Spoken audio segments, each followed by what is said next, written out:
I retired from a job that I had worked 30-some years, and I thought that money in my retirement and my Social Security was going to carry me through, but it didn't, because I had to take money from there for unexpected things, and it just didn't pan out the way I thought it would, you know.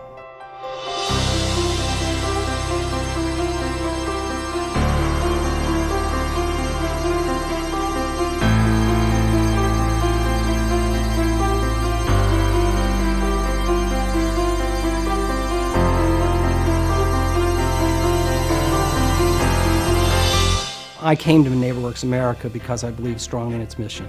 And its mission is to make a difference in people's lives and in the communities that we serve. Itemize if there was any. These community-based nonprofits know the people in their communities, know their networks of people in their community, can reach out and engage the seniors in ways that brings them the services that they need to have a more comfortable lifestyle, allows them to age in place, allows them to avoid health and safety risks that come with living alone, and grow old with dignity.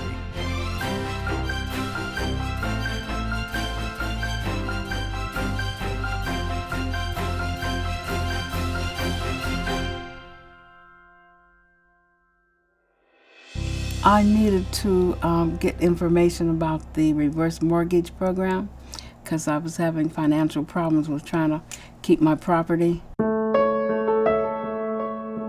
We have an incredible amount of traffic coming through just for that. You watch TV and there's always a commercial on how you can never make a mortgage payment again, but they don't tell you the details, and we're able to dive into those details because the devil is in the details. And for the elderly, or the senior population, they need to understand everything that they're signing.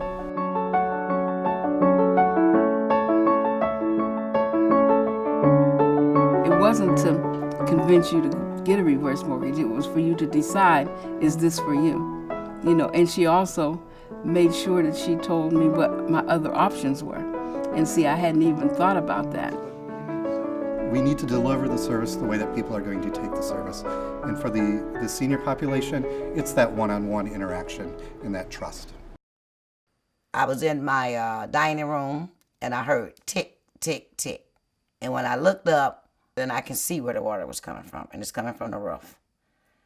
And I immediately got discouraged. We've been helping Ms. Thornton on a lot of different things, and the relationship has gotten very, very close over the last few months. She is actually getting the funds for her roof, so she'll be able to get that fixed. We've also been able to help her with a loan modification to keep her home. You know, these are our parents, our grandparents, our mothers, our aunts. You know, we want to make sure that they have access to all of the same things that we do. It feels good. It's just a good feeling, you know, not to have to worry about, you know, you have sleepless nights worrying about how you're going to do this, you know, how you're going to make this work, how you're going to work this out. But now I have a plan, and I think it's going to work for me. First of all, our elderly are our parents, so we have a responsibility to them to make sure that they can live decently throughout their lives. They tell us all the time they don't want to be a burden.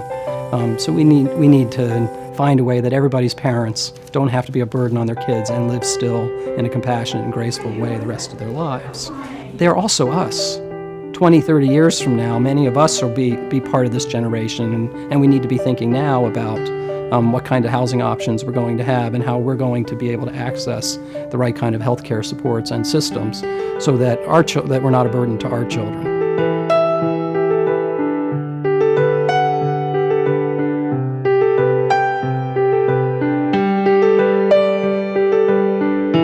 Having seniors live in our community is so important. They're our history, they're our institutional memory, they're our stories.